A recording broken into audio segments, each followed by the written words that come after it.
बिस्मिल्लाहिर्रहमानिर्रहीम, अस्सलाम वालेकुम। मैं हूं सैयद अनवारुल हसन और आप देख रहे हैं प्रोग्राम सच तो यह है बराह रास्त पीटीवी न्यूज़ इस्लामाबाद स्टूडियो से। नाज़रीन, मुल्क के सियासी उफक पर मुजव्वज़ा आइनी तरमीम के सिलसिले में दोबारा सियासी राब्ताकारी और मुशावरत के अमल में तेजी आ गई है। Chairman Pakistan Peoples Party Bilawal Bhutto Zardari साहब ने आज इस नुक्ते पर जोर दिया कि वो जो आइनी तरमीम के लिए जदोजहद कर रहे हैं वो किसी चीफ जस्टिस के ना तो हक में है और ना ही किसी जज के खिलाफ है, बल्कि उनका मतम नज़र यह है कि मिसाक जमहूरियत में जो आम तरीन नुक्ता था आइनी अदालत का क़याम, उसके लिए वो कोशां हैं।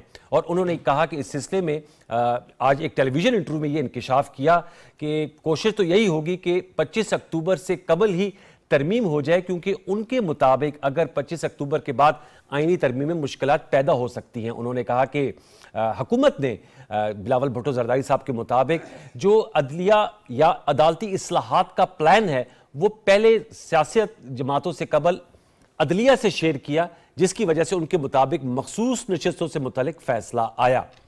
दूसरी जानिब हमने ये भी देखा कि आज मुस्लिम लीग नवाज के पार्लिमानी लीडर जो सेनेट में है सेनेटर इरफान सदीकी साहब, उनकी मुलाकात हुई है मौलाना फजल रहमान साहब से और उस सिलसिले में जो सियासी मामलात हैं और आइनी मामलात हैं उन पर बहस हुई। मीडिया से गुफ्तगू करते हुए सेनेटर इरफान सदीकी साहब का ये कहना था कि मौलाना साहब भी आइनी अदालत के क़याम के हक में है। उनका नुक्ता यह है कि जो भी आइनी मुसवदा तैयार हो वो उनके मुताबिक बुनियादी हकूक से मुतसादिम ना हो। और उन्होंने कहा आइंदा 2 हफ्तों में इस सिलसिले में सूरत हाल में वजाहत आ जाएगी। लाहौर में एक आज तकरीर से खिताब करते हुए साबिक वज़ीर आज़म और मुस्लिम लीग नवाज के सदर मोहम्मद नवाज शरीफ साहब ने सियासी मुखालफिन से कहा कि आप अपने लहजे में आजिज़ी पैदा करें और बड़ा ना बोलें। उन्होंने कहा कि ये जो पंजाब पे यलगार की बात होती है तो क्या इसका मकसद ये है कि 2 सूबों को खुदा न खास्ता खैबर पख्तूनख्वा और पंजाब को आपस में लड़ाया जाए।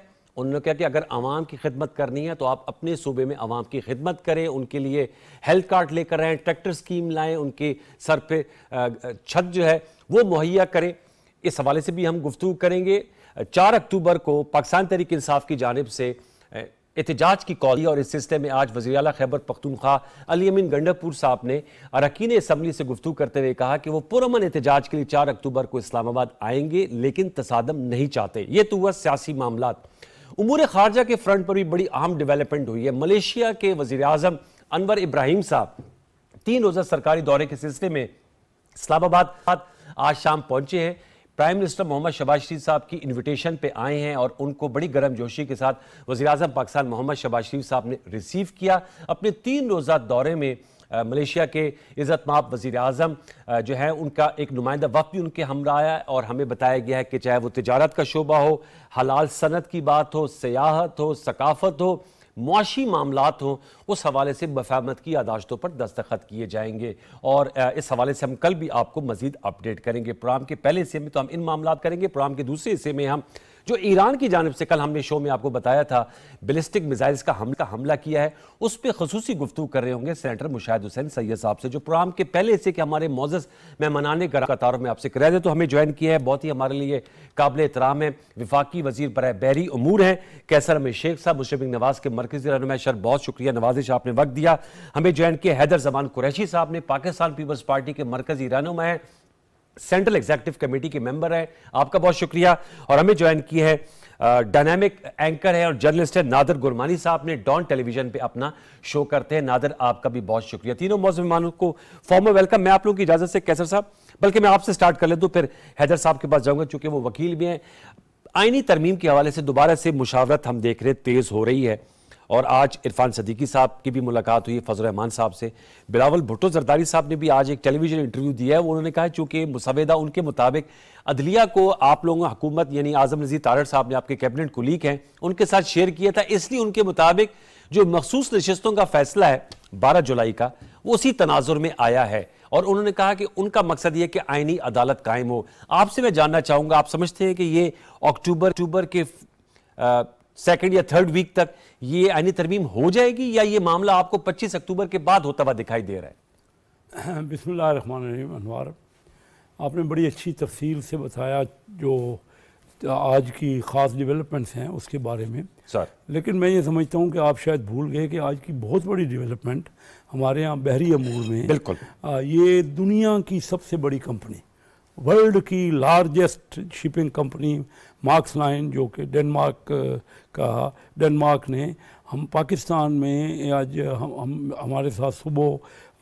4 वजीर थे, हम मिनिस्टर थे, तो मैंने साइन किया है उनके मिनिस्टर का साइन शुदा था, जो उनके एम्बेसडर ने यादाश्त हमारी मेमोरेंडम ऑफ अंडरस्टैंडिंग साइन किया है, जिसमें पहली बार उस खित्ते से यानी यूरोप से डेनमार्क से ह्यूज इन्वेस्टमेंट अराउंड $2 बिलियन की पाकिस्तान में उन्होंने इरादा जाहिर किया है कि अच्छा। हमारे मुख्तलिफ, और ये पहली बार है पाकिस्तान की तारीख में नहीं हुआ। $2 अरब यूरोप मैरीटाइम में, और यूरोप की एक बड़े मुल्क ने दुनिया की सबसे बड़ी कंपनी मार्क्स लाइन, जो कि पहले ही 30% हमारी जो टोटल ट्रेड है उसका हिस्सा उनका है, अच्छा। पहले ही तो उन्होंने हमारे ऊपर कॉन्फिडेंस करते हुए, और साथ उन्होंने कहा है कि हम आपको देख के आपकी हुकूमत को, और जब मुझे उनका मिनिस्टर मिले तो उन्होंने कहा कि आप सबके बारे में हम पता करके आए हैं कि आप कितने सीरियस हैं ये बिज़नेस में, और हम इसीलिए हमने डिसाइड किया है कि पाकिस्तान, और ये बूस्ट करेगा पाकिस्तान की इकानमी में डायरेक्ट फॉरेन इन्वेस्टमेंट को। नहीं, दैट्स वेरी वेल अप्रिशिएटेड। मैं आपके सवाल पे आता हूँ, इसको फर्दर मैं एलैबोरेट करूँगा। आपके सवाल पे आता हूँ जो आपने बिलावल भुट्टो साहब के बारे में कहा। देखिए, बिलावल भुट्टो साहब ये कह रहे हैं कि आईनी अदालत के वो फेवर में हैं, हम सब आईनी अदालत के फेवर में हैं, पर दुनिया के कई मुल्कों में आईनी अदालत ऑलरेडी प्रिवेल कर रही। हमारे यहाँ क्या मसला है कि कोई भी नई इस्लाहत होने लगती है ना, तो हम उसकी पता नहीं क्यों मुखालफत करते हैं। असल में टाइमिंग्स पे ज़्यादा एतराज़ है जी, जो टाइमिंग्स हैं इस्लाहात के। टाइमिंग क्या, टाइम तो किसी वक्त भी होना है। क्या आप असम्बली को आप डिस्ट्रिक्ट करेंगे, फलां टाइम पे नहीं करो, फलां टाइम पे, यानी अभी असम्बली के जिम्मे भी ये जो 5 साल की असम्बली आती है और जितनी जो अरसा गुजारती है, अगर उसकी 2/3 मेजॉरिटी, और अगर सेनेट की 2/3 मेजॉरिटी अवाम के इलेक्टेड लोगों की, अगर वो मिल के किसी वक्त भी फैसला करें तो आप कहेंगे ये वक्त गलत है, ये वक्त ये नहीं होना चाहिए था, ये आप क्यों कर रहे हैं, आप क्यों रिस्ट्रिक्ट कर रहे हैं, आप असम्बली को रिस्ट्रिक्ट कर रहे हैं ना।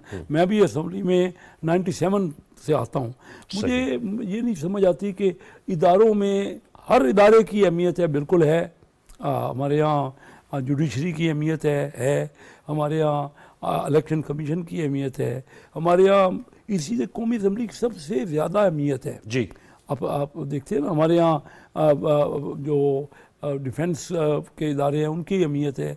हर इदारे को इसी तरह जब तक हम पूरी तवज्जो नहीं देंगे, और कौमी असम्बली ने इन सब इदारों के लिए कानून पास करने, तो अगर वो ये 2006 में हुआ था ना, सवाल इसलिए उठता है कि 2006 में होता तो ये इतना ज़्यादा ख्याल 2024 में क्यों आया? काफी साल बीच में गुजर गए। तो अगर 2023 में आता तो फिर आप कहते थे क्यों आया, 2028 में आएगा।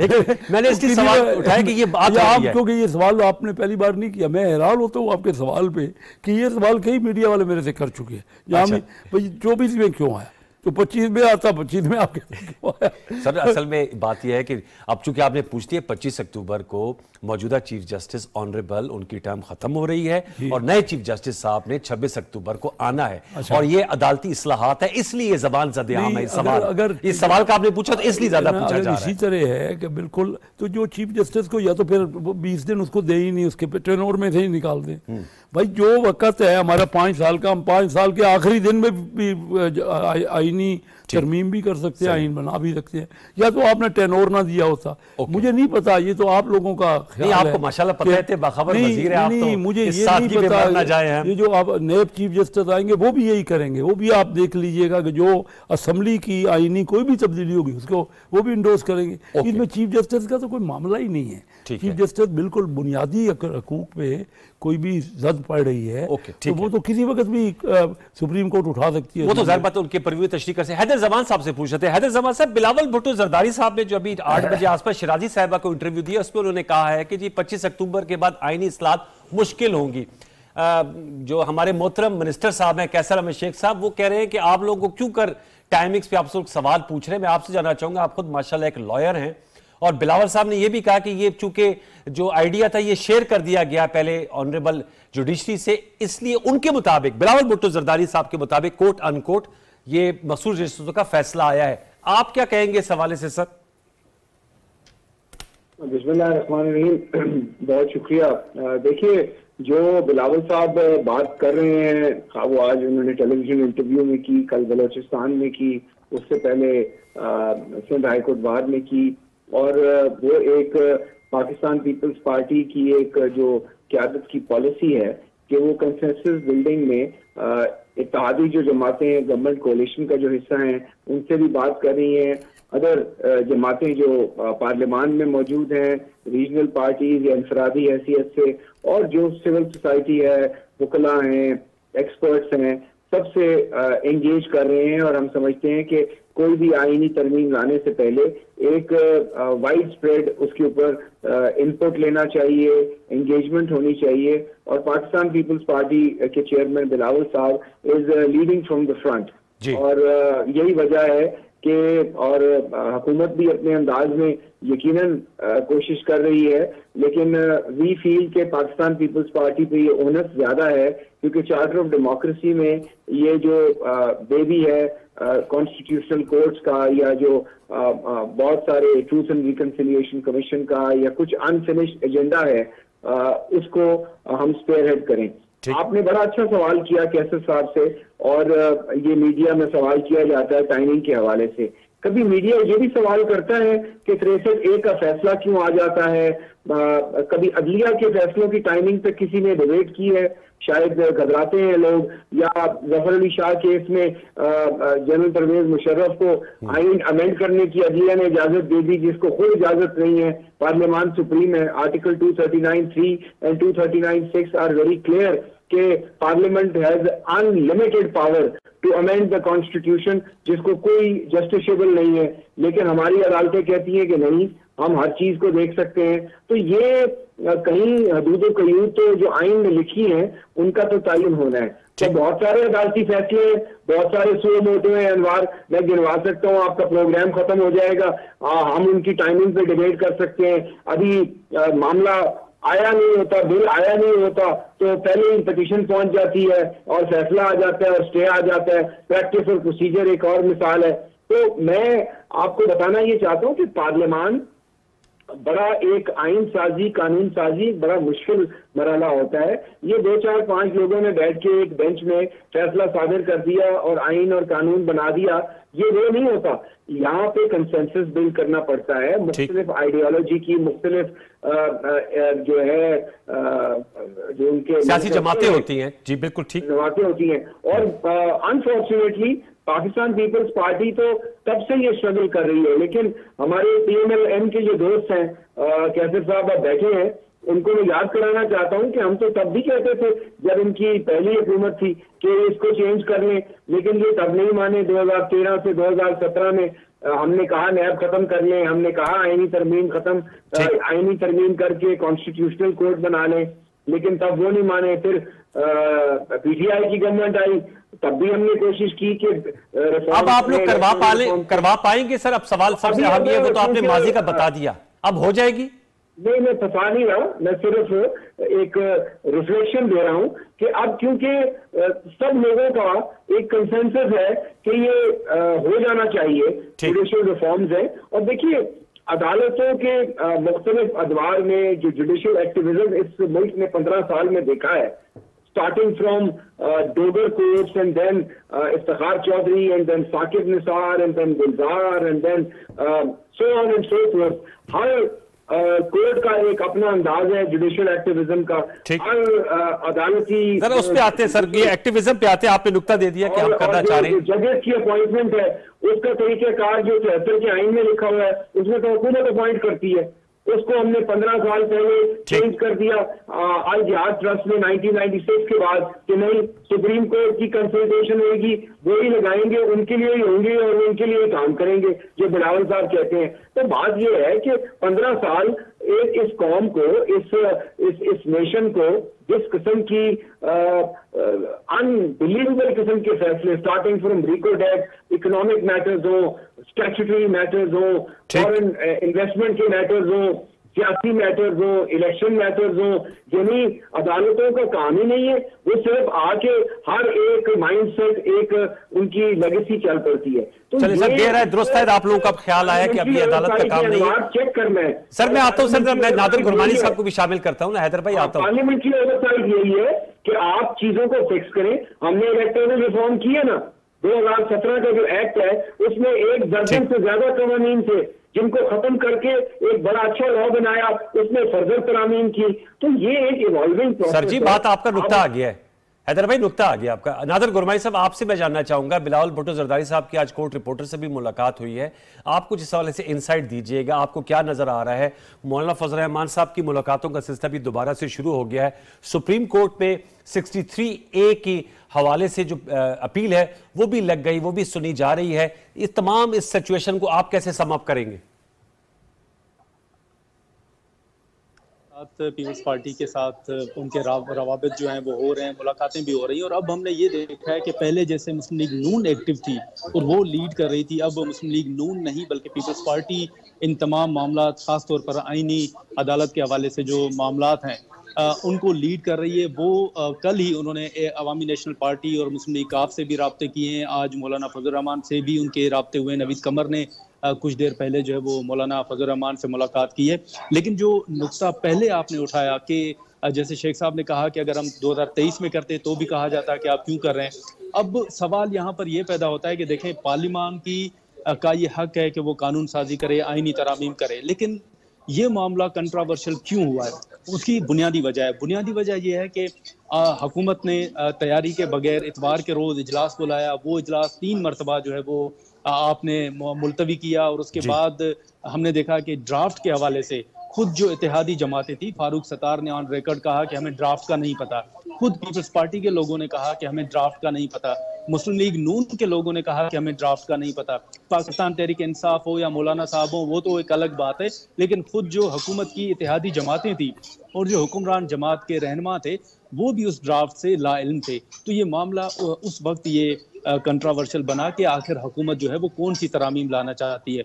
देखें, अभी अगर बिलावल भुट्टो साहब बार काउंसिल से खिताब कर रहे हैं, मुलाकातें कर रहे हैं, अपना एक वाज़े तौर पर नुक्ता रख रहे हैं, अगर यही चीज़ें उस वक्त होती कि हुकूमत तमाम चीज़ें सामने रखती तो शायद ये जो आईनी तरामीम का मामला है ये इस तरह कंट्रोवर्शियल ना होता। लेकिन अब हुकूमत की तमाम नज़रें जो हैं वो सुप्रीम कोर्ट की तरफ हैं कि 63A के हवाले से जो फैसला है वो क्या सामने आता है।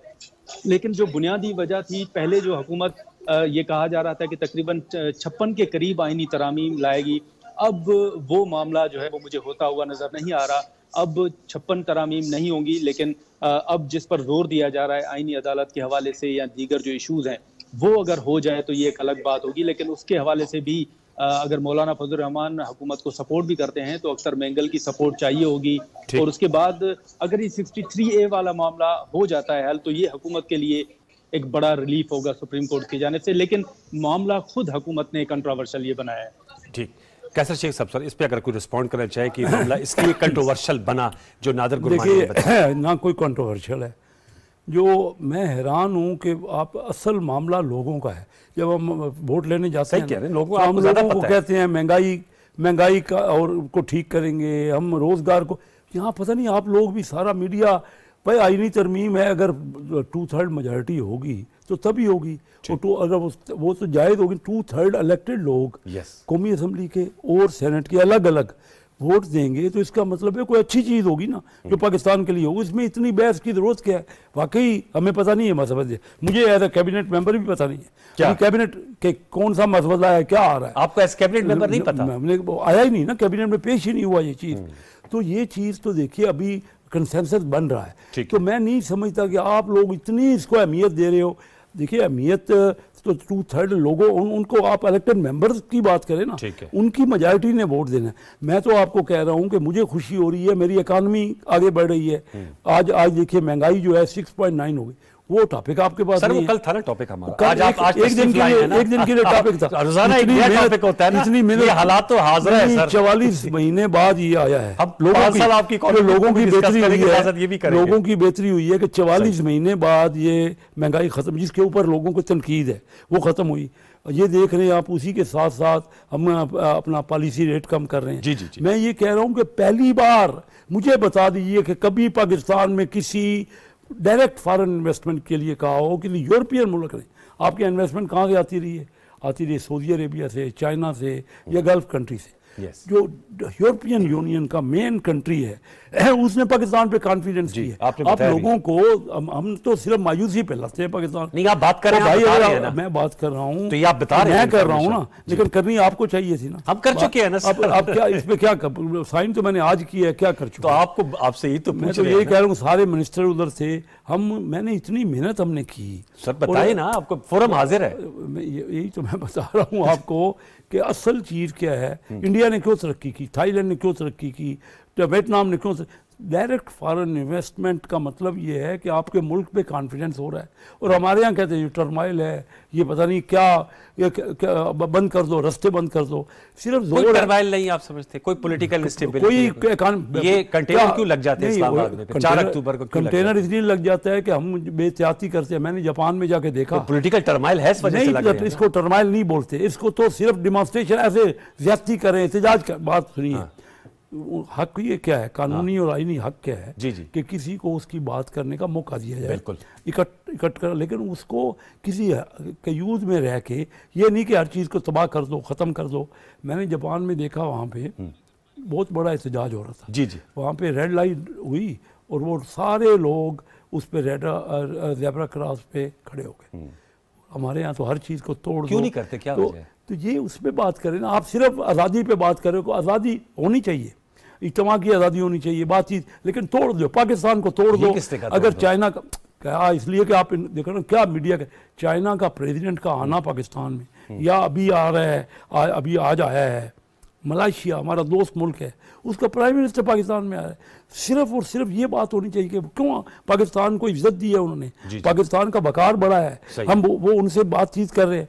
हमारे वो भाई अभी तो ना आईनी तरमीम हुई, पता नहीं क्या होना है, मुझे भी नहीं पता। अच्छा जी, वो तो क्या उसमें बहस? ये वजीर साहब माशाल्लाह कैंडिडेटली कहा कि नहीं मालूम क्या तरमीम होनी है, लेकिन मैं ये जाऊंगा तो तब है, आ जाए को उस पे प्रावधान कान पे जरूर करवा लीजिए, ठीक हुआ है गलत हुआ है, पहले ही सोच के। पहले कहते हैं जी हैदर साहब ये क्यों पहले कहते हैं जी खान साहब को एलिमिनेट कर रहे हैं। खान साहब को, कौन से खान साहब को हम एलिमिनेट कर रहे हैं, किधर कर रहे हैं? कानून आपके पास है, अदालतें खुली पड़ी है, इलेक्शन कमीशन फैसले कर रहा है, उस खत्म ही नहीं होता। गुरबानी साहब, ये हैदर जमान साहब, ये क्यों सर इतनी ज्यादा पहले आप लोगों को कैसा साहब कह रहे हैं कि ये तो जब तरमीम आएंगी तो तब उसके प्रॉस एंड कॉन्स डिस्कस हो जाएंगे। तो बिलावल भुट्टो जरदारी साहब जो ये इतनी कैंपेनिंग कर रहे हैं, इसकी आप समझते जरूरत है? और ये तो उन्होंने अच्छी बात की, टोटली एग्री विद हिम कि इकोनॉमी जो है वो 44 माह बाद जो है वो उसमें महंगाई में कमी आई है, रिकॉर्ड कमी आई है। लेकिन हैदर साहब इस पर अच्छी बात कर रहे हैं, उसमें वो उसी पे कर रहे हैं ना, आज तरमीम पे कर रहे हैं। तो मैंने कहा वो इतनी कैंपेन क्यों कर फिर पहले से चला रहे हैं, जिसको हम डिस्कस करते हैं। अनबाज साहब, आप हैं, आपके कोलीग होंगे पीटीवी में और भी बड़े अच्छे, आपका इंट्रोडक्शन देने का और प्रोग्राम चलाने का और वाइंड अप करने का अपना एक अंदाज है जी। तो पाकिस्तान पीपल्स पार्टी ये समझती है कि foreign policy, constitutional reforms, human development, people progressive policies, इनके ऊपर पाकिस्तान पीपल्स पार्टी का एक अबूर है। पीएमएल नवाज का एक अपना फोटे है, infrastructure development, big ticket projects, आप गिनवा सकते हैं, उनका एक अपना ही थॉट है, वो इंडस्ट्री ओरिएंटेड करते हैं। हम जरा ह्यूमन डेवलपमेंट एंड आइन और कानून और इस पे, तो आई थिंक हमारा अंदाज जरा मुख्तलिफ है। उन्होंने एक अपना ट्राई किया, उस पर बात हो गई है, उसको शायद अगर वो अवॉइड किया जाता तो बेहतर होता, उसका इतना फ्लैट ना आता जिस तरह गुरमानी साहब ने भी कहा है। देखिए, जब आप कोई तरमीम करने जा रहे हैं और आईनी तरमीम करने जा रहे हैं तो वो जितनी ऑल इनकम्सिव होगी, इवन अगर ऑपोजिशन भी ऑन बोर्ड होगी, जुल्फिकार अली भुट्टो साहब ने भी यही कोशिश की थी कि सबको ऑन बोर्ड करो, और उसमें जाहिर है आपको गिव एंड टेक करना पड़ता है। बहुत सारी आपकी विश लिस्ट की चीजें होती हैं, बहुत सारी, और लोगों को कायल करना पड़ता है कि इसमें कोई बदनीयती नहीं है, ये पर्सन स्पेसिफिक नहीं है, ये आज के लिए नहीं है, बल्कि टाइम टेस्ट करेगा इसको अगले दिहाई 2-3 दिहाई के लिए है, तो आपको एक उसके लिए टाइम चाहिए। 18वीं तरमीम 9 महीने उसकी कमेटी बैठी थी, कोई 102 मीटिंग हुई थी और उसके बाद 18वीं तरमीम हुई थी, ना रात की तारीकी में हुई थी। और मुसवदा हम बनाएंगे, पाकिस्तान पीपल्स पार्टी और जमीयत उलमा इस्लाम और दीगर ऑपोजिशन की जमातें, इवन बशमूल पीटीआई, हम कोशिश कर रहे हैं कि वो भी अपना इनपुट दें कि एक हम ऑपोजिशन की जमातों को एंगेज करके, इवन इत्तेहादी जमातों को, एमक्यूएम के लोग हैं उनके बड़े बड़े अच्छे पॉइंट हैं, कुछ और चीजों पे वो बात करना चाहते हैं, पीएमएल काफ के लोग हैं, एएनपी के दोस्त हैं, तो हम चाहते हैं कि अख्तर मेंगल साहब की पार्टी है, हम चाहते हैं कि ऐसी सेफगार्ड्स बिल्टअप की जाए कि अगर एक हम कंसेंसस ओरिएंटेड डॉक्यूमेंट लेके फिर अगर हम ठीक है सर। अच्छा हैदर भाई, ये नुकता तो आ गया, मैं जरा सर और इंशाल्लाह ये हो जाएगा। जी जी ठीक। इसमें टाइमिंग, आइन की तरमीम जो है, once the consensus is there, it will be done. Okay sir, point taken. मैं सर एक और नादिर के पास जाना चाहूंगा, एक और मैं नुकता लाना चाहूंगा। नादिर ये बताइएगा कि बात जरूर करूंगा, शेख साहब ने बात की, बिल्कुल fantastic, PDM 1 government and this government की वो मुश्किल इकोनॉमिक डिसीजन जिसका पॉलिटिकल फ्लैग इन्होंने भी ब्रंट किया, हमने भी एज इत्तेहादी ब्रंट किया। पिछले साल जुलाई में 335 का डॉलर था और 330 रुपए का पेट्रोल था और 38% इन्फ्लेशन थी, और उसके बावजूद किस तरीके से, और एक साल पहले सिंगल डिजिट में इन्फ्लेशन आ गई है, जो कि फैक्टर्ड इन थी नेक्स्ट जुलाई, अगस्त, सितंबर में कि ये सिंगल डिजिट में आएगी। तो मैं समझता हूं कि गवर्नमेंट की इकोनॉमिक टीम और जो मुश्किल फैसले किए हैं पॉलिटिकल कैपिटल लगा के, गवर्नमेंट ने भी और उनके साथ जो इत्तेहादियों ने और सबने सपोर्ट किया है, और इसकी अभी हमें स्टेबिलिटी और कंसिस्टेंसी चाहिए। और ना हम 2014 वाले धरने होने देंगे, ना 9 मई का वाकया होने देंगे, क्योंकि जिनकी ब्लैक लिस्टेड हिस्ट्री हो उनके लिए आइन में फंडामेंटल राइट्स के आगे ये लिखा होता है कि ये मादर पिदर आजाद फंडामेंटल राइट्स नहीं है, या सब्जेक्ट टू रीजन। नादिर के पास में जाऊंगा सर, आपका नुकता आ गया। नादिर, मैं आपसे जानना चाहूंगा, बताइएगा ये जो कैसर साहब भी बात कर रहे हैं, जाहिर बात है मीडिया में जो इकोनॉमिक स्टेबिलिटी आई है, IMF का प्रोग्राम हुआ, खैर उस पर हमने बड़े मुतद्दद लास्ट वीक भी शोज किए थे, आज भी इस पे कैसर साहब ने बड़ी अच्छी बात की कि मैरी टाइम में फर्स्ट टाइम $2 बिलियन की जो है वो MOU साइन हुआ है डेनमार्क की जानिब से। It's a good thing. लेकिन ये साथ साथ अगर ये इस तरह एहतजाज जारी रहा, ठीक है एहतजाज जो है वो right of association, freedom of speech है, लेकिन आप समझते हैं कि इससे ये जो इक्तिसादी बहाली या स्टेबिलिटी, उस पर फर्क आएगा? मलेशियन प्राइम मिनिस्टर आए हुए हैं, SCO का इजलास भी होना है, चाइना के वजीर आजम ने भी आना है, साथ में वजीर आला खैबर पख्तूनख्वा ने कहा है कि 4 अक्टूबर को इस्लामाबाद में एहतजाज करेंगे। देखिए, बिल्कुल अगर इस्लामाबाद में एहतजाज हो और बनी गाला से लेके सारा इस्लामाबाद के जो अहम जो शारा हैं वहां पर अगर उनको कंटेनर लगाकर बंद किया जाए, अगर लियाकतबाग में एहतजाज हो और कंटेनर लगा के बंद किया जाए और बिजनेस बंद हो, तो ऑब्वियसली मईशत पर असर तो पड़ेगा, और जो अमन अमान के साथ साथ जो सियासी सूरत हाल है, जो सियासी इस्तेकाम है, वो भी मुल्क में नहीं आ सकता। तो इसीलिए हमेशा बैठकर बातचीत के हवाले से जो कुछ इशूज होते हैं उन पर जोर दिया जाता है कि मुज़ाकरात की टेबल पर आएँ। लेकिन इस वक्त हुकूमत की बात अपनी जगह, शेख साहब ने बिल्कुल दुरुस्त फरमाया कि पार्लियामान का ये काम है, वो जो भी कानून साजी करना चाहें वो कर सकते हैं, और मीडिया को उन पर सवालात भी नहीं उठाने चाहिए। लेकिन अगेन सवाल ये उठता है कि मीडिया सवालात क्यों उठा रही है? अब अगर बिलावल साहब कह रहे हैं या हुकूमत ये कह रही है कि अदलिया में केसेस जो हैं वो बड़े पेंडिंग में है, तो अगर आप देखें तो सबसे ज्यादा केसेस जो हैं वो लोअर जुडिशरी में पेंडिंग में है, तो हुकूमत उस हवाले से क्या कर रही है? दूसरा नुकता ये है कि नैब के केसेस से नवाज शरीफ साहब ने भी वो केसेस भुगते, जरदारी साहब ने भी भुगते, बिलावल साहब को भी नोटिस जारी हुए, शहबाज शरीफ साहब को भी हुए और जेल भी गए। उस वक्त भी मुस्लिम लीग नून हो या पाकिस्तान पीपल्स पार्टी हो, वो नैब को काला कानून उनको करार देते थे, और ये भी ऐलान किया गया था कि जब वो हुकूमत में आएंगे, शाहिद खाकान अब्बासी साहब जब नून लीग का हिस्सा थे, उन्होंने कहा था कि इसको खत्म करना चाहिए। तो बात यह है कि जब हुकूमत आ गई है, अब पीपल्स पार्टी इत्तेहादी हुकूमत है, तो नून लीग बजाय उस काले कानून को खत्म करे, नैब को, इस वक्त उनका टारगेट जो है वो सुप्रीम कोर्ट या आईनी अदालत क्यों है? क्योंकि इस हवाले से ये महसूस किया जा रहा है कि इस वक्त हुकूमत को खतरा नैब से नहीं, शायद सुप्रीम कोर्ट से है। ये सिर्फ हम महसूस नहीं कर रहे, ये मौलाना फजल रहमान साहब भी महसूस कर रहे हैं। मौलाना फजल रहमान साहब ने ऑन रिकॉर्ड ये कहा है कि काजी फायद ईसा साहब के हवाले से अगर कानून साजी होगी तो हम उनको सपोर्ट नहीं करेंगे। आईनी अदालत आप तश्कील दें, उसको हम सपोर्ट करेंगे। पीटीआई भी यही, कल आदम नजीर तारड़ साहब की मुलाकात हुई है बैरिस्टर गौहर के साथ। अच्छा। उन्होंने भी यही कहा है कि कानून साजी जो है वो पर्सन स्पेसिफिक नहीं होनी चाहिए। फिर उन्होंने ये भी कहा कि आप ड्राफ्ट तो हमें दें, हम देखें तो सही कि हुकूमत कौन सी कानून साजी लाना चाहती है। तो ये जो इस वक्त कंट्रोवर्शियल इश्यूज बने हैं, ये मीडिया की वजह से नहीं बने, ये हुकूमत के अपने फैसलों की वजह से बने। ये तासुर दिया गया कि हुकूमत क्या लाना चाह रही थी, इतवार के रोज इजलास क्यों बुलाया गया, तो इत्तेहादी जो है उनके इल्म में चीजें। ये नादिर आपका नुक्ता आ गया, ये आपका नुक्ता आ गया कि ये जो है वो मीडिया में इस पे जो है वो इस पे बहस हुई है, लेकिन इसका मखरज जो है वो मीडिया नहीं है। कैसर शेख साहब, इस सेगमेंट को हम क्लोजर की तरफ ले जाते हैं। एक तो आपने वो जो पॉजिटिव बात की, मैं चाहूँगा कि आप थोड़ा सा ये भी ज़रूर बता दीजिएगा जाते जाते कि जो $2 बिलियन का MOU साइन हुआ है उसका फॉलो अप क्या होगा, वो भी बड़ा इंपॉर्टेंट है। बड़ा इंपॉर्टेंट है। सबसे पहले तो मैं आपको बताऊं ना कि कौन सी कंपनी ने किया है जी। मार्क्स लाइन दुनिया की सबसे बड़ी जहाज़ रानियों की कंपनी है। और पहले ही 30% उनके जहाज़ पाकिस्तान में आते हैं उनका ऑलरेडी। तो उन्होंने ये कहा है कि असल में हमारी पोर्टों में रास्ते नहीं है कि वहाँ से पोर्ट, इस वक्त कराची पोर्ट सिर्फ 7 घंटे काम करती है जी, क्योंकि कराची बड़ा शहर है, तो कराची से गुजर नहीं सकती चीज़ें, सामान गुजर नहीं सकते, कंटेनर गुजर नहीं। वो कहते हम आपको ओवरहेड ब्रिज अपने पैसे, आपके पास तो पैसे नहीं है, पाकिस्तान ने तो उधार ही लेना है ना, हमारे पास तो ऑलरेडी हम क्रेडिट ले रहे हैं। वो कह रहे हैं आपने तो बनाई नहीं है, हम आपको ओवरहेड ब्रिज बना देते हैं, हम आपको, बड़े उनके जहाज़ हैं। आजकल दुनिया में, मैं आपको बड़ी अहम बात समझाना चाहता हूँ, दुनिया में आजकल 20-20 हज़ार कंटेनर के जहाज़ शुरू हो गए। हमारे पास आते हैं 4,000 कंटेनर के जहाज़।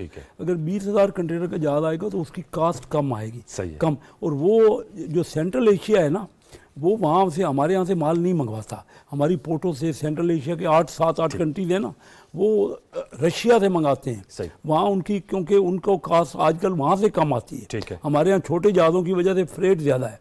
जब बड़े जहाज़ आएंगे, ये मार्क्स लाने वाले कहते हैं, तो हम उसका फ्रेट भी कम करेंगे और उनको वारा खाएगा वो 8 जो सेंट, क्योंकि इस वक्त हमारे पास तो इतना बिजनेस ही नहीं है कि बड़े जहाज़ आएँ। हमारे पास कराची पोर्ट को जो सबसे ज़्यादा गहरी पोर्ट है, उसमें 3.1 मिलियन कंटेनर की कैपेसिटी है, लेकिन 1.1 मिलियन कंटेनर आते हैं। हमारी अपने इंपोर्ट एक्सपोर्ट का इतना बिजनेस नहीं है, वो ममालिक का भी शामिल हो जाएगा ना बिजनेस, तो फिर जो है वो, और इसी वजह से वो सारा एरिया में हमारी ये पोर्टें पूरे इलाके में, यानी पाकिस्तान के अलावा अफगानिस्तान और सेंट्रल एशिया के, ये चाह रहे हैं कि हम आपकी पोर्टों पे भी पैसा लगाते हैं, आपके इंफ्रास्ट्रक्चर पे पैसा लगाते हैं, आपके वेयर हाउसेज बना देते हैं, और आपके यहाँ से शिप, उनके पास 750 जहाज़ है। हमारा एक वक्त में गडानी जो है सबसे बड़ी हमारी शिप ब्रेकिंग की यार्ड था, इस वक्त वो नहीं है। तो उनके पास 750 जहाज़ हैं जो कि वो शिप रिसाइकलिंग के लिए अवेलेबल है। वो कहते हैं हम आपके यहाँ रिसाइकलिंग करना चाहते हैं ताकि लोगों को रोज़गार मिले। बलूचिस्तान में है गडानी, आपको पता है, और वो बहुत अच्छी बात और है। गवादर पोर्ट को भी वो चलाना चाहते हैं।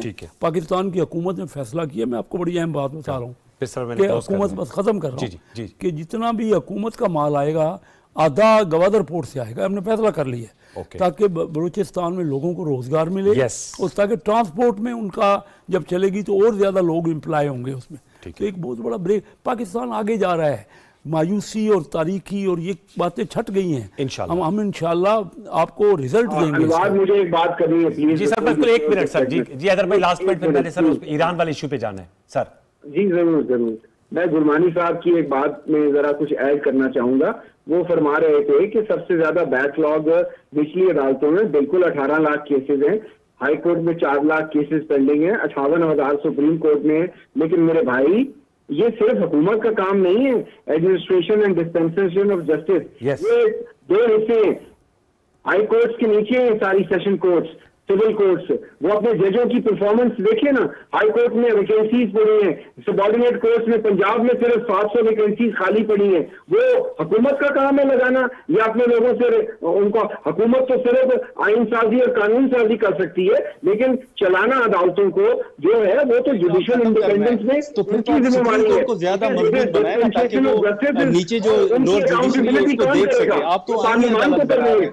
ठीक, हैदर भाई वो कहते हैं फिर आप तो सुप्रीम कोर्ट को स्ट्रेंथन करें, शायद आपकी आवाज ही सुन पाए। नादिर कह रहे हैं ताकि वो इस चीज को, मैं तो नहीं कह रहा हूं ना कि अगर आप समझते हैं कि सुप्रीम कोर्ट का काम है तो सुप्रीम कोर्ट को मजबूत बनाएं। आप तो एक अलग अदालत बना रहे हैं। अपॉइंटमेंट ऑफ जजेस मोर ट्रांसपेरेंट, जो पाकिस्तान पीपल्स पार्टी ने 18th अमेंडमेंट में करने की कोशिश की, लेकिन उस वक्त की अदलिया और एक हमारी पॉलिटिकल जमात ने नहीं होने दिया। अब हम चाह रहे हैं कि ट्रांसपेरेंट हो, अकाउंटेबल हो जजेस, क्योंकि उनके फैसलों को हम क्रिटिसाइज तो कर सकते हैं, we can't make them accountable. Supreme judicial council में आप मॉडल का मिसकंडक्ट पे जा सकते हैं, फैसले गलत करने पे आप कहाँ जाएंगे?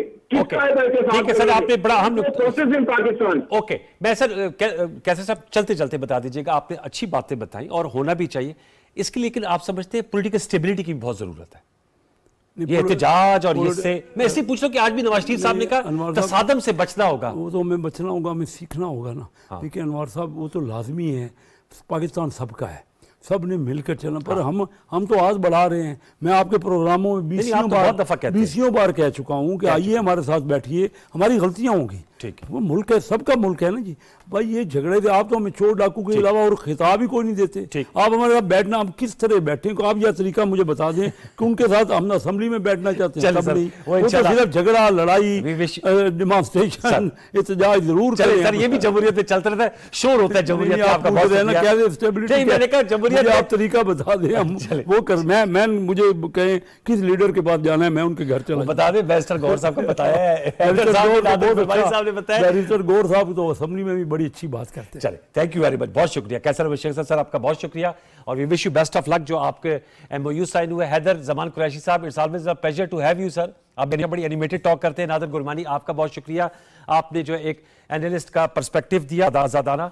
व्यूअर्स एक छोटा सा शामिल करेंगे, वक्फे को बाद आएंगे। तो ईरान ने जो कल हमला किया इसराइल पर, उसका क्या रिएक्शन आ रहा है इंटरनेशनल सतह पे, और इसराइल की जानिब से क्या कहा गया, और ये जो मिडिल ईस्ट की सिचुएशन है वो क्या रुख इख्तियार करेगी, सब कुछ एक वक्फे के बाद। वक्फा लेते दोबारा लौट के आते हैं, हमारे साथ रहिए। बहुत शुक्रिया।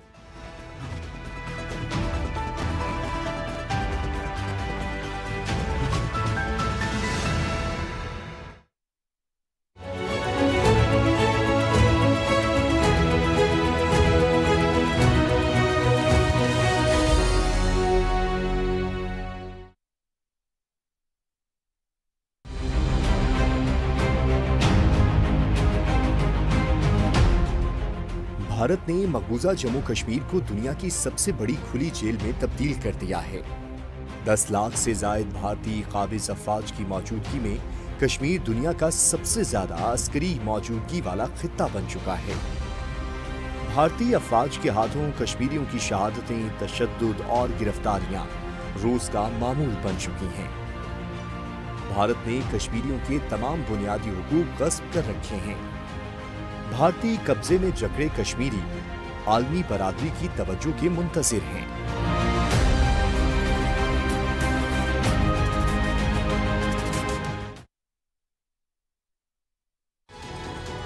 क्या आप जानते हैं पाकिस्तान में डिजिटल मीडिया सारिफिन की तादाद 11 करोड़ से तजावुज कर चुकी है, और ये भी हकीकत है कि हम ज्यादा वक्त गैर जरूरी तौर पर एप्लीकेशन पर ज़ाया कर देते हैं।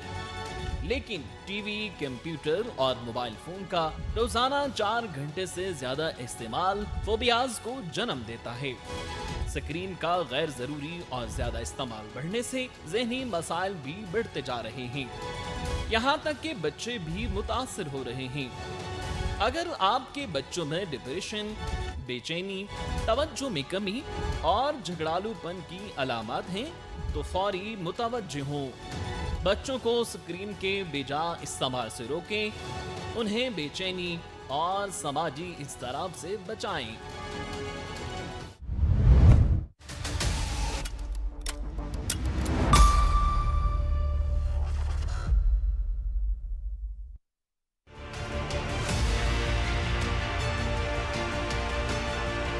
डेंगू बुखार से बचाव के लिए एहतियात लाज़िम।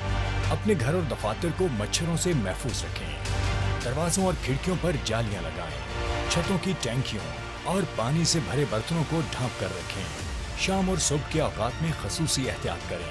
पूरी आस्तीनों वाले कपड़े पहनें। मच्छरों से बचाव के लिए मच्छरदानी और लोशन का इस्तेमाल करें।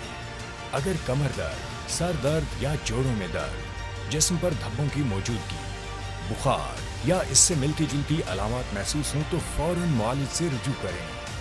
मोहतात रहें, महफूज रहें। इनफरादी नहीं, इज्तिमाई काविश ही कौम को कामयाबी से हमकनार करती है। इससे पहले कि पोलियो हमारे बच्चों को उम्र भर के लिए माजूर बना दे, इन्हें पोलियो के कतरे जरूर पिलवाएं। महकमा सेहत की टीमों से ताउन करते हुए जिम्मेदार शहरी होने का सबूत दें, क्योंकि सेहतमंद बच्चे ही कल के रोशन मुस्तकबिल की जमानत हैं। पोलियो से पाक पाकिस्तान, हर बच्चे के लिए।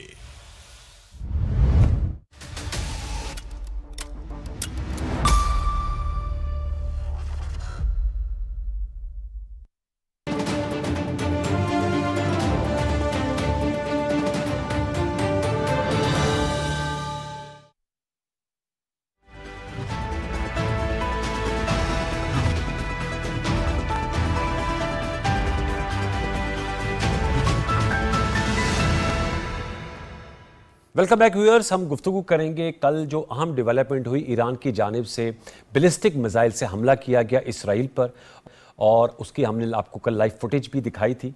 उस हवाले से रिएक्शन भी सामने आया है। कल आज जो रिएक्शन सामने है मैं आपके साथ शेयर करना चाहूँगा। अमरीकी सदर जो बाइडन साहब की जानिब से बयान आया कि हमला उनके मुताबिक बज़ाहिर नाकाम रहा और ईरान को हमले के नताइज भुगतना होंगे। साथ में अमरीकी मीडिया की जानिब से यह भी दावा किया जा रहा है, जिन्होंने पहले दावा किया था कि ईरान हमला करेगा, अब यह दावा किया जा रहा है कि इसराइल चंद रोज़ में ईरान पर बड़ा जवाबी हमला कर सकता है। और जो इसराइल के वज़ीर-ए-आज़म नेतन्याहू, उनका तो हमेशा से धमकी आमेज़ाना एक रवैया रहा है, और उस पर उन्होंने एक धमकी आमेज़ाना जो है वो बयान भी दिया है। नेशनल जो अक़वाम मुत्तहिदा की सिक्योरिटी काउंसिल का इजलास भी हुआ है, और जो अक़वाम मुत्तहिदा के जनरल हैं उनकी तिल अवीव आमद पर भी पाबंदी की बात सामने आ रही है। सेनेटर मुशाहिद हुसैन सैयद साहब जो सीनियर पॉलिटिशियन हैं, और चाहे वो दाखिली अमूर हो बिलखसूस खारजी अमूर, उस पर गहरी गिरफ्त रखते हैं, हमारे साथ इस वक्त मौजूद हैं। सेनेटर मुशाहिद हुसैन सैयद साहब, सर अस्सलाम वालेकुम। अस्सलाम वालेकुम जी, और आपके व्यूअर्स को बड़ा अस्सलाम वालेकुम। सर बहुत शुक्रिया, नवाजिश, बहुत शुक्रिया वक्त देने का। मुशाहिद साहब, कल सर जब हम ये लाइव शो कर रहे थे तो ईरान की जानिब से हमला किया गया था, 24 आवर्स हो गए हैं, आप किस तरह देख रहे हैं मशरिक़ वस्ता की सूरत हाल को? जो रिएक्शंस आए हैं मीडिया में वो हमने अपने व्यूअर्स के साथ शेयर किए, आप अपने थॉट्स शेयर कीजिएगा। आपको ये जो कॉन्फ्लिक्ट है ये बढ़ता दिखाई दे रहा है, या आप समझते हैं कि सैनिटी विल प्रिवेल? मेरे ख्याल में कुछ मिक्स्ड बात है, क्योंकि ये एक तो क्लियर होना चाहिए कि जो ईरान ने भी मजबूरी में हमला किया, क्योंकि उनकी भी ख्वाहिश थी कि ये आगे बात ना बढ़े, क्योंकि ईरान को भी ट्रैप करने की कोशिश की जा रही है, जैसे एक जमाने में सद्दाम हुसैन को ट्रैप किया था, और इसलिए वो बड़े मुताद चल रहे थे। लेकिन जो इजराइल ने रेड लाइंस इतनी क्रॉस कर दी, तो ईरान ने भी एक किस्म का 2-3 किस्म के मैसेज भेजे कि भाई हमारे में भी हिम्मत है और हमारे में सलाहियत है कि हम इसके जवाबी कार्रवाई कर सकते हैं। लेकिन ईरान ने फिर भी टारगेटेड किया उनके मोसाद के हेडक्वार्टर्स पर, उनके मिलिट्री बेसिस पर, किसी और अवामी तस्वीर पर अटैक नहीं किया। और दूसरा, वो अपने अवाम को भी हिम्मत हौसला देना चाहते थे, वरना लोग कह रहे थे कि ईरान बिल्कुल खामोश हो गया है। इस्माइल हानिया के डेथ के बाद उन्होंने कोई रद्द-ए-अमल नहीं दिया और फिर चढ़ाई बढ़ रही थी। लेकिन अब अमेरिका के लिए और इजराइल के लिए एक बड़ा मसला है कि अगर वो जंग बढ़ाते हैं तो उसके नताइज अमेरिकन इलेक्शंस में उनके लिए मनफी होंगे। अच्छा, तवील जंग का फायदा ट्रंप को होगा। ये याद रखें कि अमेरिका इस वक्त बड़े पीक में है इलेक्शन कैंपेन, एक महीना रह गया, 5 नवंबर को इलेक्शन है, और वो बड़ा टाइट इलेक्शन है। और American establishment, American political forces जो है, सबकी कोशिश एक ही है कि ट्रंप को कैसे रोका जाए। और अगर ये जंग बढ़ती है और जंग में कैजुअल्टीज होती हैं, अमेरिका की भी हो सकती हैं, इजराइल की भी हो सकती हैं, होंगी, अभी भी हुई हैं, जो कल जो हमला हुआ है, तो उससे उसको सियासी फायदा ट्रंप को होगा। वरना इनके जो ख्वाहिश क्या है अमेरिकन की और इजराइल की, वो है रजीम चेंज। वो चाहते हैं कि जो इस्लामी इंकलाब आया किसी तरीके से उसको इस तरीके से कुचला जाए कि वो अवसर ना उठा सके। तो वो अभी जरा उनके लिए मुश्किलात है, but they will have to respond in a manner कि वो जंग आगे ना बढ़े, क्योंकि ईरान ने शो कर दिया कि उनमें सलाहियत भी है और हिम्मत भी है कि वो उनके घर में जाके हमला कर सकते हैं। और मोसाड जो है हेडक्वार्टर्स, वो इजरायली स्टेट का सेंटर ऑफ ग्रेविटी है, वो मरकज है, महवर है, उनका सतून है उनके सिस्टम का। उस पर जाके बम उन्होंने मिसाइल भेजा है। और बैलिस्टिक मिसाइल का मतलब है प्रिसिशन गाइडेड मिसाइल, ये ड्रोन नहीं है। जो 13 जुलाई को हमला हुआ था उसमें ड्रोन्स थे, ड्रोन्स तो ये बेकायदा टारगेटेड था।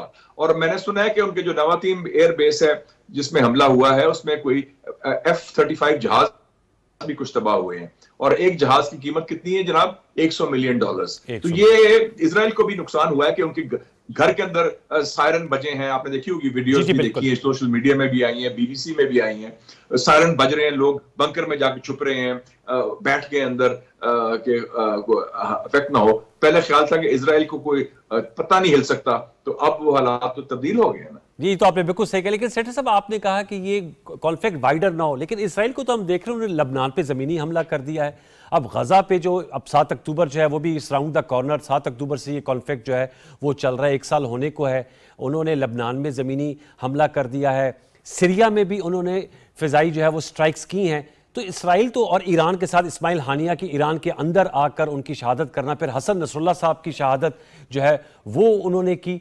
तो इसराइल तो इस मूड में नजर आता है कि इस कॉन्फ्लिक्ट को वाइड किया जाए। और कल एक एनालिस्ट हमारे शो में थे, वो उन्होंने कहा, उनका कहना था कि वो अमेरिका को इन्वॉल्व करना चाहता है।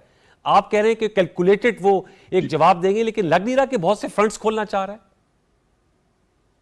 लेकिन एक और चीज देखना, एक तो क्लियर है कि नेतन्याहू को ये मालूम है कि जिस दिन जंग खत्म हुई, ये जंग बंदी हुई, ये उसकी सियासी मौत होगी, he will be finished politically.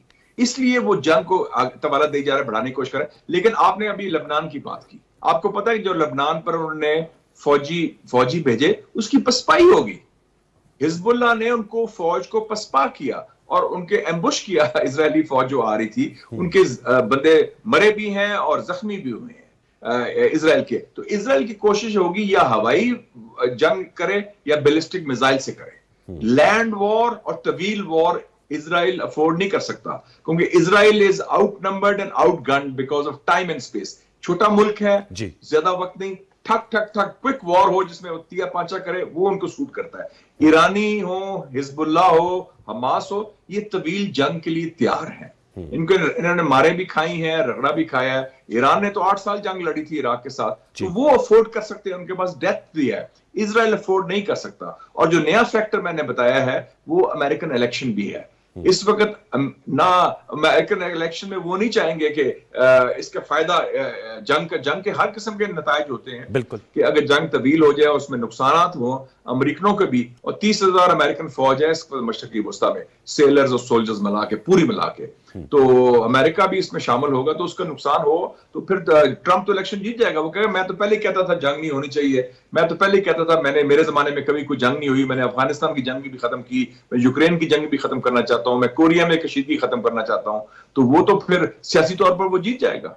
ठीक सर, ये बताइएगा इसराइल की जानिब से जो कहा गया है कि इसके कॉन्सिक्वेंसेज होंगे, आपके ख्याल में किस किस्म के कॉन्सिक्वेंसेज हो सकते हैं? और अमेरिकन मीडिया रिपोर्ट कर रहा है कि जल्द ही जवाबी रद्द-ए-अमल भी आएगा।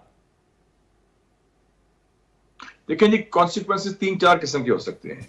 अगर स्ट्रॉन्ग अटैक होता है तो वो ईरान के 6 न्यूक्लियर इंस्टॉलेशंस हैं, उस पर डायरेक्ट हमला हो सकता है, नंबर 1। दूसरा कॉन्सिक्वेंसेज हो सकते हैं, ईरान के is one of the world's largest oil producers, तेल जी, उनके जो तेल के तनसीबात हैं उन पर हमला हो सकता है। तीसरा है जो सिंबल है ईरानी इंकलाब के, इस्लामी इंकलाब के, तेहरान में इमाम खुमैनी का मकबरा भी है, सिंबल है, रेवोल्यूशनरी गार्ड्स के हेडक्वार्टर्स भी हैं, उधर भी हो सकता है। तो एक और चीज है कि इजरायली स्ट्रेटजी है कि वो अपने आप को ईरानी अवाम के खिलाफ नहीं है, ईरानी हुकूमत के खिलाफ है। तो वो मेरे ख्याल में डायरेक्ट सिविलियन टारगेट्स नहीं करेंगे अटैक, वो स्ट्रेटेजिक टारगेट्स पर फोकस करेंगे, जिसका मैंने निशानदेही की है। लेकिन किस हद तक जाते हैं, और इजराइल को ये भी मालूम है कि अगर जो भी वो करेगा उसका रद्द-ए-अमल ईरान से डायरेक्टली भी आएगा और इनडायरेक्टली उनके जो हलीफ हैं, चाहे हिजबुल्लाह हो, चाहे हुतीज हो, या फलस्तीनी मुजाहिदीन हो, उनके लिए। टुवर्ड्स एंड सर बताइएगा, आपने बिल्कुल सही कहा कि ये मीडिया में, लेकिन असल फैसला होगा अमेरिका का। अच्छा, असल फैसला अमेरिका करेगा।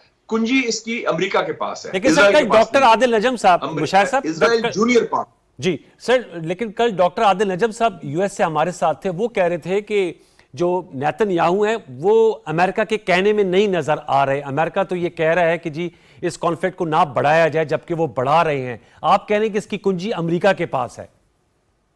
जी, ये अमेरिका ये गेम खेलते हैं इस वक्त। Biden is not relevant, Kamla Haris is not relevant. America की जो एस्टेब्लिशमेंट है, जो उनकी CIA है, पेंटागन है, वो चला रहे हैं अमेरिकन सिस्टम को। क्योंकि बाइडन को तो फारग कर दिया उन्होंने, सॉफ्ट कूल से निकाल दिया उसको, और वो बेचारा एक्टिंग प्रेसिडेंट है आजकल। एक्टिंग मतलब है वो एक्टिंग कर रहा है एज ए प्रेसिडेंट, उसकी पावर कोई नहीं है। तो ये साथ मिले हुए हैं। और आपने ये भी देखा कि जब ईरान ने जवाबी कार्रवाई की तो उसको रोकने में अमेरिकन फौज इन्वॉल्व थी, अमेरिकन नेवी ने इंटरसेप्टर्स भेजे और ब्रिटिश ने भी हेल्प की। तो ये सारी मिली भगत से हो रहा है। और जो इजराइल तो अमेरिका का पिट्ठू है मशरकी वस्ता में, और इजराइल अमेरिका की इमदाद के बगैर, अमेरिका के अम्ब्रेला के बगैर, अमेरिका की आशीर के बाद के बगैर तो एग्जिस्ट नहीं कर सकता। उसको तो सारा 20 अरब डॉलर का उन्होंने उनको असला दिया है एक साल के अंदर। 12 अरब डॉलर पहले दिया था, पिछले हफ्ते 8 अरब डॉलर दिया है। तो ये बड़ा क्लियर होगा रोल क्या है। असल जो है वो वॉशिंगटन DC है, वो मरकज है सारा कुछ। ये उसकी एक शाख है मशरकी वस्ता में। ठीक, thank you very much, thank you so very much senator Mushahid Hussain Syed साहब। आप थैंक यू अनवर साहब, थैंक यू सर, जो आपके ज़बरदस्त किस्म के इनसाइट्स है वो आपने हमारे प्रोग्राम में शेयर किए। व्यूअर्स, आपने तजिया सुना सेनेटर मुशाहिद साहब का कि उनके मुताबिक जो है इसराइल की जानिब से कैलकुलेटेड रिस्पॉन्स आएगा, लेकिन अमेरिका की ये ख्वाहिश नहीं होगी कि ये जंग जो है वो तवालत इख्तियार करे। अब देखना यह है कि यूनाइटेड नेशन सिक्योरिटी काउंसिल की जानिब से क्या फैसला सामने आता है। हम ये जो मिडिल ईस्ट की सिचुएशन है उस पर भी आपको आगाह करते रहेंगे, जैसे कल हमने इसको कवर किया था। प्रोग्राम सच में नशिश कैसी लगी, अपना फीडबैक दीजिएगा। कल तक के लिए सैयद अनवारुल हसन और सच के प्रोडक्शन टीम को इजाज़त दीजिए। अपना बहुत सा ख्याल रखिए। अल्लाह ने के बान।